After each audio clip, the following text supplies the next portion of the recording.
যুবদের ব্রিগেডে বিপুল সাড়া, দাবি আয়োজকদের। রবিবার সকাল থেকেই মিছিলে ছিল ভিড়। শূন্য থেকে শুরুর প্রস্তুতি ঘোষণা।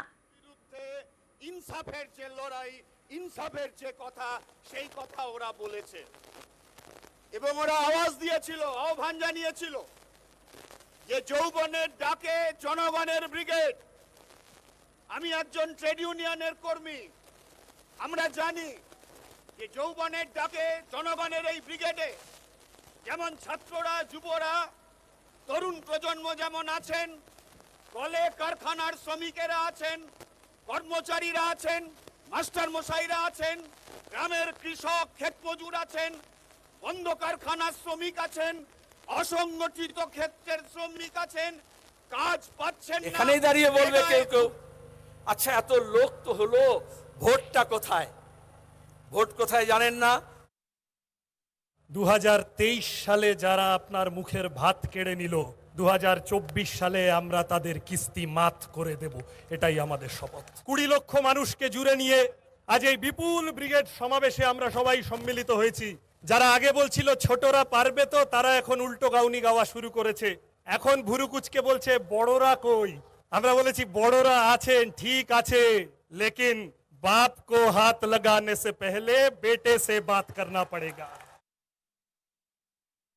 বিজেপির ক্ষমতা থাকলে এরকম একটা ব্রিগেড করে দেখাক না। আমরা বলছি জনগণের ভরসা একটা ভোট হোক, এখানে একটা সমাবেশ বিজেপি করে দেখা। ওদের এক সময় ভাবনা ছিল যে এই ধরনের কথা মিডিয়ায় প্রচার করে সম্ভবত কিছু ভোট পাওয়া যায়, কিন্তু এই 50 দিনের ইনসাফ যাত্রা প্রমাণ করেছে যারা রাস্তায় থাকবে তারাই রাস্তার নেতা হবে। তৃণমূলের নেতারা এইটা কেন বলছেন না যে 21শে জুলাই যারা আসবে তারা যেন আর চুরি না করে? ওইটা যদি তারা বলেন তাহলে বাংলার মানুষ অনেক বেঁচে যায়।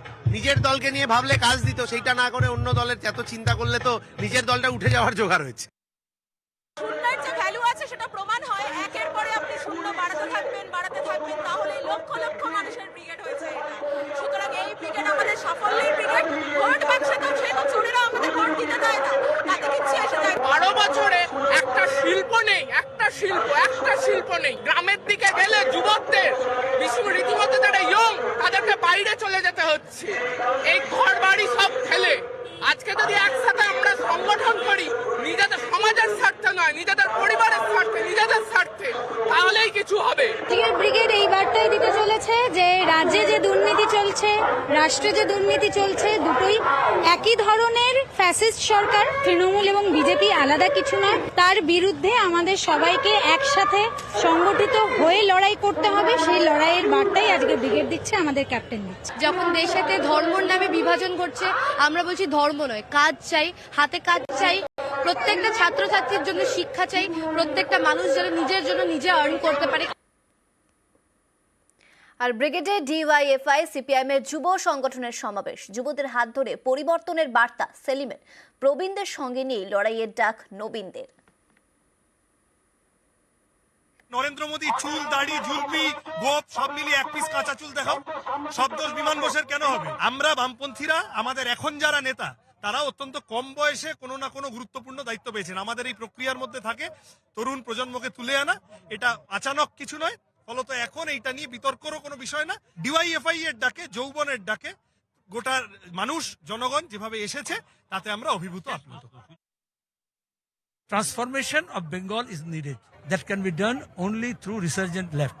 Resurgent left through the rise of the youth power.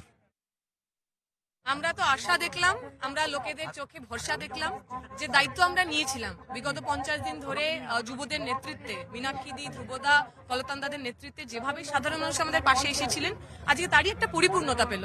মানুষ আমাদের বললেন তারা বিজেপি, তৃণমূলের এই যে অপসংস্কৃতি, এই যে লুটেরাদের সরকার তারা চান না, দাঙ্গাবাজদের সরকার তারা চান না, তারা যৌবনের সরকার চান, ভবিষ্যতের সরকার চান, বামপন্থীদের সরকার চান। সাদা চুল থাকলে সমস্যা কি?